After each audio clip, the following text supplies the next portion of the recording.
Yun, magandang araw po sa inyo lahat. Welcome po sa Makapili TV. So, bago natin simulan ang topic na to, panoorin muna natin itong balitang to para magkaroon tayo ng konteksto ng ating pag-uusapan. So, ito, bago natin pa simulan ang kwentuhan ito, kung hindi ka pa nakasubscribe sa Makapili TV, baka pwede naman pong pakipindot po muna yung subscribe button. At the same time, palike na rin ang video, wala naman pong bayad dyan. Kaya, pindot na. So, ito, panoorin muna natin itong balitang to. Ano na ang latest dyan sa bumagsak na tulay sa Isabela at kumusta yung kalagayan ng mga biktimang nasugatan? Yes, Ella, nasa ligtas ng kalagayan ang 6 na nasugatan kagabi maliban sa bata na inilipat na sa CVMC.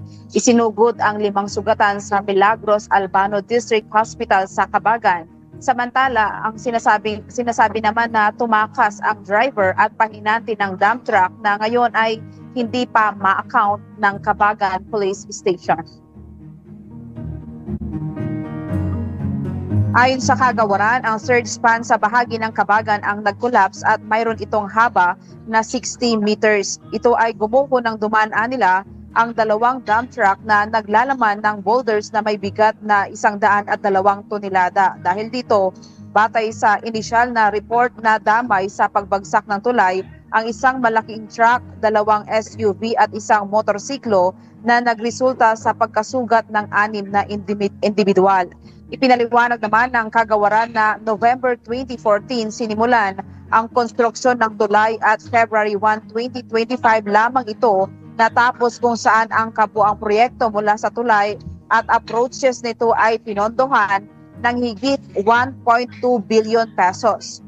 Humihingi na ng tulong ang DPWH Region 2 sa mga eksperto mula sa Bureau of Design at Bureau of Construction sa Central Office na magsasagawa ng karagdagang ebalwasyon at pagsusuri upang malaman ang dahilan ng pagbuho ng bagong tulay. Sa ngayon ay pinapayuhan muna ng kagawaran ang mga motorista na dumaan sa lumang overflow bridge at naglagay na rin ng warning sign sa lugar. 6 ang sugatan sa pagbagsak ng bahagi ng Cabagan Santa Maria Bridge kagabi. Bandang alas 8 ng gabi nangyari ang pag-collapse ng bahagi ng tulay na nasa Casibarag Norte, Cabagan. Ang mga sakay ng SUV ay taga Katabayungan, Cabagan at Kalamagi, Santa Maria, samantalang ang isang bata na nakasakay sa single motorcycle ay taga Kansan, Cabagan. Maliban sa bata na inilipat na sa CVMC, isinugod ang 5 sugatan sa Milagros Albano District Hospital sa Cabagan. Sinasabing tumakas naman ang driver at pahinanti ng dump truck na ngayon ay hindi ma-account ng Cabagan Police Station. Sa ngayon naman ay dumadami ang punas, paninisi at pambabatikos ng mga netizens ang naglabasan matapos nga na kumalat sa social media ang nasabing insidente kagabi. Yan muna ang balita.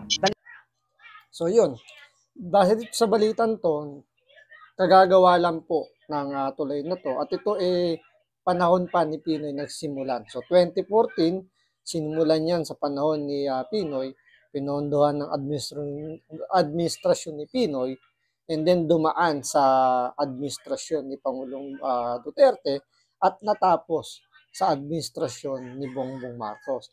Pero dahil diyan, mayroong mga vlogger, na tanso vlogger, na pinipilit na itong gumuhong tulay na to, under daw to ng Duterte, build, build, build.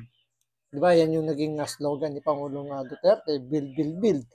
Ngayon, itinuturo ito kay Pangulong Duterte na parang korupsyon. Diba? Halata naman, alam naman natin, ramdam naman natin, kahit sino magsasabi, may korupsyon diyan sa gumuhong tulay na yan. Dahil ika nga nila dito, ginastosan ng halos 1 billion yan. Tapos magkukulaps ka, o open lang ngayong February 1 and then bumigay ka agad. So, ito yung vlogger na sinasabing tinuturo niya si Pangulong Duterte na sa kanyang termino yan nagsimula. So, buboljakin siya rito ng isang kilalang DDS vlogger din, si Kokoy. So, ito, panoorin natin yung pag-research niya. Hindi kagaya ng ginagawa ng mga tanso vlogger, basta lang makupanira, kahit wala silang basihan, ibubukan nila yung bunganga nila para lang pabanguhin ang administrasyong Marcos. Ito, panoorin po natin.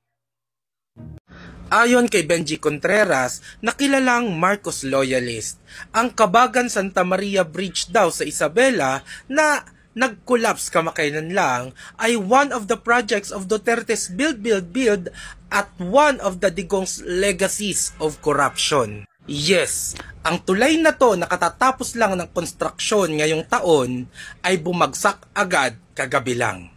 Pero totoo ba ang sinasabing ito ng isang Marcos loyalist? Kung marunong lang sanang Huwag mo nang tawaging Marcos loyalist. Sabihin mo lang tanso vlogger. Sanang mag-research ang mga Marcos supporter, kitang-kita na ang proyektong ito ay nagsimula sa panahon ni Pinoy. Ito ay pinagpatuloy sa panahon ni Duterte. Hindi lang ito pinagpatuloy, mas pinalawak pa ito kaya mas na-delay ang pagtapos ng proyekto. Nadaanan na ito ng pandemic kaya ito'y natapos sa panahon ni Bongbong Marcos. Kung ito ay sinimulan sa panahon ni Pinoy, pinagpatuloy sa panahon ni Duterte at natapos sa panahon ni Bongbong, totoo ba ang sinasabing ito ni Benji Contreras? Suriin natin.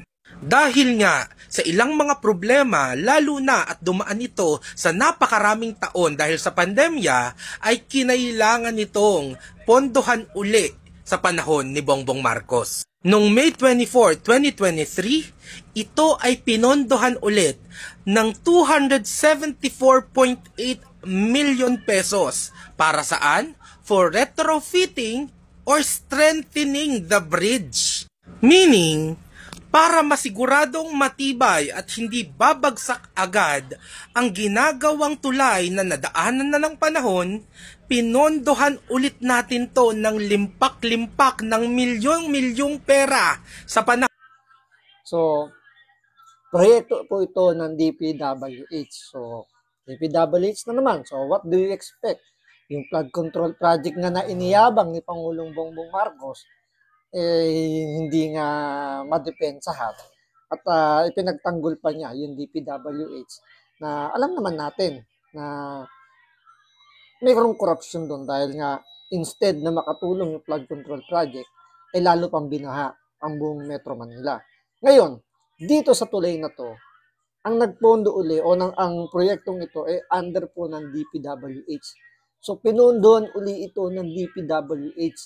So, malamang sa malamang, kumuha ito ng budget doon sa nakaraang 2024 national budget which is nasa 5-point-something trillion pesos. So doon kinuha, doon hinugot yung budget nito. At tingnan nyo yung logo na yan, no? DPWH. At ngayong taon na to, sila uli ang mayroong pinakamalaking budget. So may makakapagsabi bang walang halong korupsyon ito? Lokohan na lang o hindi na matinong tao ang magsasabi na walang korupsyon na nangyari sa pagguho ng tulay na yan. Sa panahon ni Bongbong Marcos. So ito ang toka niya sa paggawa ng tulay na to. Ayon sa official statement na to, ang tulay daw ay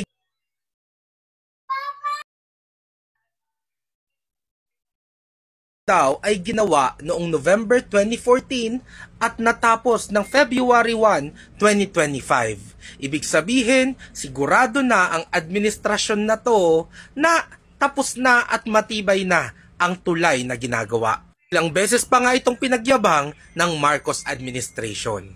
So kung ang kontribusyon at maipagmamalaki ni Bongbong Marcos sa tulay na yan ay siguraduhing matibay yan na nilaanan pa natin ng 275 million pesos, totoo ba ang sinasabi ni Benji Contreras na ito ay isa sa mga Digong's legacy of corruption? Yan ang problema. Magtatatlong taon na si Bongbong Marcos pero sinisisi nyo pa rin lahat ng kapalpakan niya kay Duterte. Si Duterte nga, kesa sisihin ng sisihin si Pinoy noon sa mga palpak na ginawa niya, ay nag-focus na lang siya sa mga pwede niyang gawin para maranasan ng mga Pilipino ang pagbabago na pinangako niya. Ano nga ba naman ang i-expect natin dito sa mga vlogger ni Bongbong Marcos at ni Martin Romualdez? Yung Soljan nga na napakagaling ng abogado ay hirap na hirap ipagtanggol ang ginagawa ng administrasyon na to. Sila pa kaya? Ayan, Bongbong Marcos, Ace Barbers at 10 ng mga taga-Tricom. Alam nyo na kung sino ang dapat nyong mga imbitahan pagdating sa fake news. So, yan. Sampal po sa mukha yan ni Contreras, yung tanso vlogger ni BBM. Kasi ang hirap kasi sa mga tanso talaga, makapanira lang, kahit na walang ebidensya, talagang isisisi. So, ito yung ugaling Pinoy, ina-adapt ngayon ng mga tanso vlogger. Siyempre, pati na rin ni Marcos. Diba?